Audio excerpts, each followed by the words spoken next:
Hello my dear friends and my dear students, you are welcome to study with Sarab. This is the next part of chapter electricity of 10th class. इस video में हम बात करेंगे कि जो resistance है वो किस तरीके से वेरी करती है। पिछली वीडियो में मैंने बताया था वो किस किस पे डिपेंड करती है। अब जिस फैक्टर्स के ऊपर रेजिस्टेंस डिपेंड करती है वो क्यों, कैसे बढ़ती है, कैसे घटती है, उसके बारे में बात करेंगे। सबसे पहला जो फैक्टर है वो है लेंथ। रेजिस्टेंस लेंथ के डायरेक्टली प्रोपोर्शनल रहती है, मतलब लेंथ इंक्रीजेस तो रेजिस्टेंस भी इंक्रीजेस, लेंथ डिक्रीजेस रेजिस्टेंस भी डिक्रीजेस। ठीक है, लेंथ बढ़ेगी रेजिस्टेंस बढ़ेगी, लेंथ घटेगी रेजिस्टेंस घटेगी। तो अगर हम लेंथ को डबल करते हैं तो रेजिस्टेंस भी डबल होएगी। अगर हम हाफ करते हैं लेंथ को तो रेजिस्टेंस भी हाफ होएगी। अब ऐसा क्यों, लेंथ के साथ ये बढ़ क्यों जाती है? वायर की लेंथ लेट इट भी हमने इतनी ले ली। इस वायर में जितने नंबर ऑफ एटम्स हैं वो ज्यादा हैं एज कंपेयर टू जो वायर इससे छोटी होएगी। अब अगर इस वायर को मैं हाफ कर दूं, पूरी लेंथ में टोटल नंबर ऑफ जितने इलेक्ट्रॉन्स थे उसके हाफ हो गए ये वाले इलेक्ट्रॉन्स। जैसे ही लेंथ कम करेंगे वैसे ही number of atoms and number of free electrons कम हो जाएंगे। अगर नंबर ऑफ फ्री इलेक्ट्रॉन्स कम हो जाएंगे तो वो उनको ये वाला डिस्टेंस कवर करने में इजी होएगा। अगर कम लेंथ है तो डिस्टेंस इजीली कवर कर सकते हैं, ज़्यादा लेंथ है तो ज़्यादा इलेक्ट्रॉन्स तो ज़्यादा कोलिजन आपस में, ज़्यादा कोलिजन तो कम इलेक्ट्रॉन, क्योंकि motion of electrons makes up electric current. ठीक है, अपोजिट डायरेक्शन में but because of the motion of electron. तो अगर कम लेंथ रहेगी उनके कोलिजन्स कम होंगे, कम कोलिजन्स होंगे तो करंट ज़्यादा पास करेगा। और करंट कब ज़्यादा पास करता है? जब रेजिस्टेंस कम होती है। रेजिस्टेंस कम मतलब भीड़ भाड़, रोका टोकी, अपोजिशन, वो अपोज नहीं करेंगे। जैसे ही हमने लेंथ हाफ करी, नंबर ऑफ इलेक्ट्रॉन्स कम हुए, नंबर ऑफ इलेक्ट्रॉन्स कम हुए तो कोलिजन्स कम हुए, कोलिजन्स कम हुए तो उनका जो अपोज है करंट की तरफ, रेजिस्टेंस भी कम होएगी। क्योंकि रेजिस्टेंस असल में है क्या? Opposition to the electric current. Resistance is inversely proportional to the area of the cross section. Cross sectional area के अपोजिट है। मीन्स अगर थिक वायर है, क्रॉस सेक्शनल एरिया ज्यादा है तो रेजिस्टेंस कम होएगी। और अगर थिन है वायर,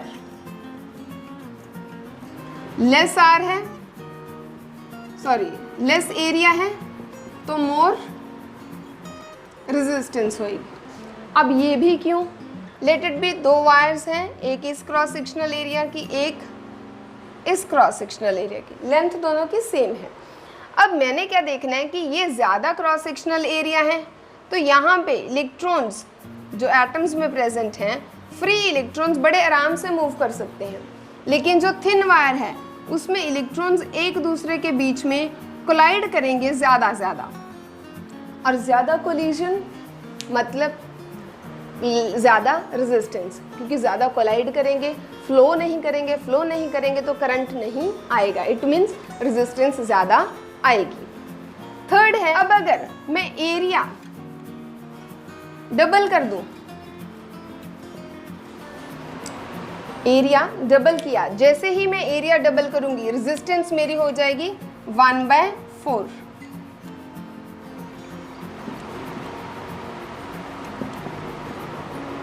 और अगर मैंने एरिया हाफ किया, रेजिस्टेंस हो जाएगी 4 टाइम्स। ठीक है जी, आप ऐसे भी लिख सकते हो।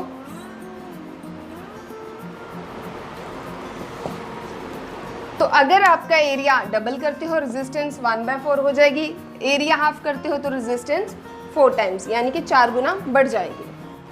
अब रेजिस्टेंस जो है वो टेम्परेचर के ऊपर भी डिपेंड करती है। टेम्परेचर के साथ ये डायरेक्टली प्रोपोर्शनल का रिलेशन दिखाती है, मतलब वैसे बिल्कुल डायरेक्टली प्रोपोर्शनल नहीं है, मतलब टेम्परेचर इंक्रीजेस तो resistance increases, temperature increases resistance increases. How? जब हमारे पास कोई वायर है उसका हम टेम्परेचर राइज करते हैं तो जो इलेक्ट्रॉन्स हैं उनको ज़्यादा काइनेटिक एनर्जी मिलती है, ज़्यादा काइनेटिक एनर्जी मिलती है तो वो ज़्यादा मूव करते हैं, ज़्यादा मूव करेंगे तो ज़्यादा कोलिशन होंगे, ज़्यादा कोलिशन होंगे तो रेजिस्टेंस भी बढ़ेगी। That's it. Resistance also depends upon the material of the atom, material of the wire.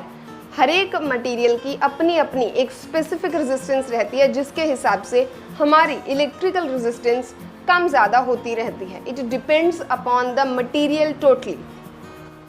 एक चीज़ यहाँ पे ज़रूर देखिएगा कि अगर हमें लो रेजिस्टेंस चाहिए तो हम क्या कर सकते हैं, small wire and thick wire use कर सकते हैं।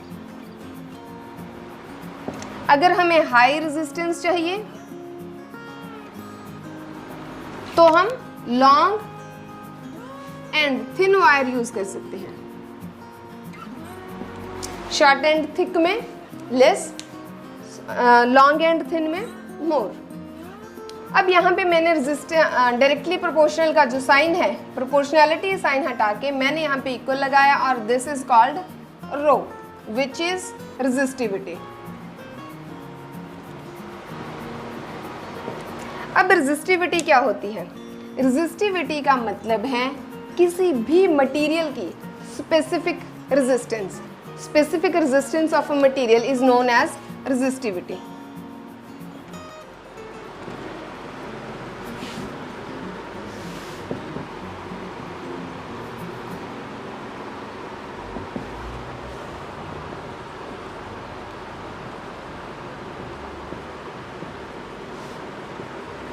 सिंबल है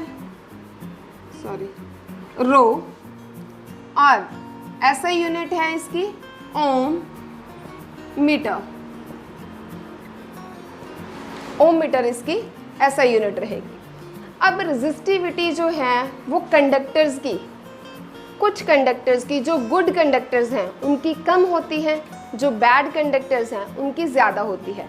इंसुलेटर्स की सबसे ज़्यादा, सेमी कंडक्टर्स की इन बिटवीन, कंडक्टर और इंसुलेटर के बीच में।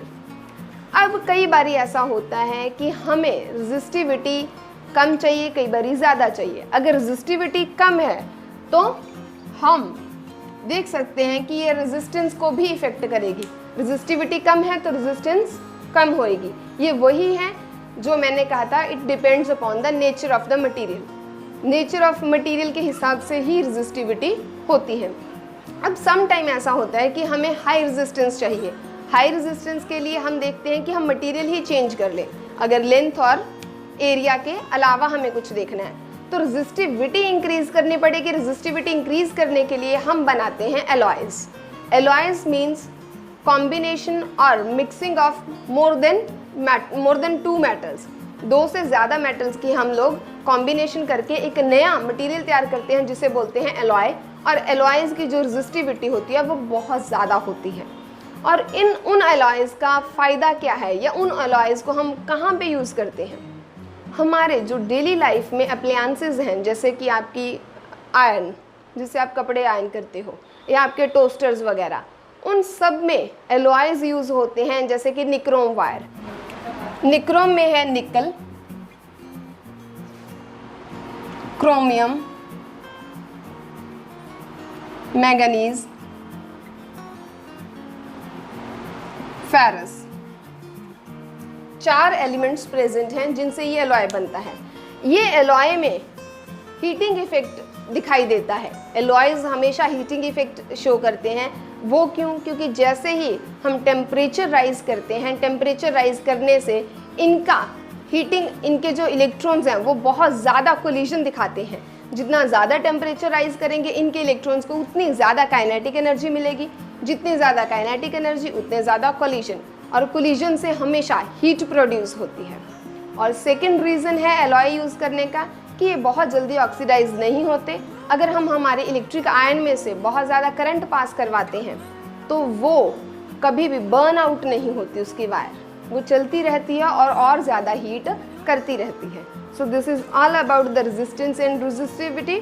आई होप आपको ये टॉपिक क्लियर हुआ होगा, लेकिन फिर भी अगर कोई डाउट्स हैं तो please send in to the comment box and don't forget to share with your friends so that they can get clear out their doubts, and please subscribe my channel so that you can get my videos more and more।